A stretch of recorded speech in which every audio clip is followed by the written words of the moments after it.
Man, there's so many controls on a compressor. Like, what do they even do? Like, how am I supposed to use them? Oh boy, I'm really loving this new compressor here. I can't wait to take it out for a test drive. I just wish I knew what these buttons kind of did. I mean, maybe if I just press this one. Oh my goodness! All right, so last time we learned what a compressor actually is, and this time we're gonna learn how to actually use it. And to do that, I'm gonna need you to actually close your eyes for a second. No, don't actually close your eyes, man. I mean, this is a video. I worked hard on these graphics. Imagine you have an automatic dog feeder. It has like motion sensors in the front, so whenever one of your like 20 dogs comes over, it can just kind of feed them and dispel the food. I mean, hey, that's what I'm saying, man. I told you not to get those 20 dogs, but you were like, so here we are. But I mean, for 20 dogs, like, it sounds like a good deal, right? But there are several things that you probably need to set up first. For instance, how high should the sensor be from the ground? If it's too tall, then your dogs will be too short and never actually activate the sensor. And you just got a yard full of 20 dogs and an awful lot of questions from the police. But then there's the other side of it. If the sensor's too low, then it might be triggered by like cats or squirrels, and then you're just wasting money there. And that, my friends, is threshold. Threshold is essentially at what height do you want that sensor to be so that it can detect the dogs or sound waves that you want to compress and then just activate the compressor. So now that you got this all set up, we now face a new problem. How sensitive should the machine be? I mean, if it's too sensitive, then it might be triggered by like just a random debris, like just a leaf floating in the wind. And then it's just dispelling dog food to no one, and you're once again wasting money. But then if it takes too long to activate, the dogs might just get bored or think the feeder's broken and walk away before they can be fed. And once again, you got 20 dead dogs in the yard and a lot of people who should just really mind their own business. And this is attack and release.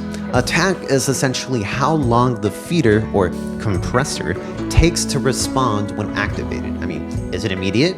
Is there a delay? Is there a long delay? And release is just how long it takes to turn off. For release, I like to actually think about it like those sinks in public restrooms. You know, those like motion sensor ones where you just wave your hand and the water turns on and off. You know, it can either be like, oh, you wave your hand and as soon as you move your hand away from the sensor, the water just turns off, you know, and it's like, I gotta keep waving while doing one, doing the other, or just this weird kind of balancing act. Or it can be the other way, where you wave your hand, you wash your hands, you dry your hands, you're at the door, tapping, you know, patiently waiting, and the water just stays on for like the next 5 years or something like that. All right, so now that you've got your dispenser dispensing food, we now just have to program how much food to dispense. I mean, it'd be a shame if every time a dog came to get some food, it just barely got any. But then you also can't have dogs just getting stomach aches every time because they're just eating too much food. You just gotta find the right amount so your dogs are fed, but no one's gonna really bat an eye when they see like 20 really obese dogs or like 20 really skinny dog corpses. I mean, just trust me on that. And this is ratio. Ratio is how much sound is being let through when being compressed. With the higher the ratio, the less sound being let through. Kind of, for this one, think about it like a colander. Ratio is determining how big those holes are in the colander to either allow more sound through or less. And this is sadly where the analogy ends, and we have two leftover things that don't really quite fit, but I'll just say them real quick. I mean, they're super easy to understand. First, you have gain reduction, which is this like needle that's kind of like graph thing. And basically it's just telling you how much is the sound being reduced by. And makeup gain is just basically a volume knob. And with that, these are the basic controls of a compressor. I mean, sure, there's probably those fancier, you know, more rare controls out there and fancy doohickeys or whatever, but I'd really recommend just focusing on these in the beginning because these are going to be present in literally every compressor. No need to overcomplicate things here. And as always, let me know. Did this help? Did I miss anything? What is it you want to see me do next? And I'll leave you here with this final thought. Oh, we are the knights who say me.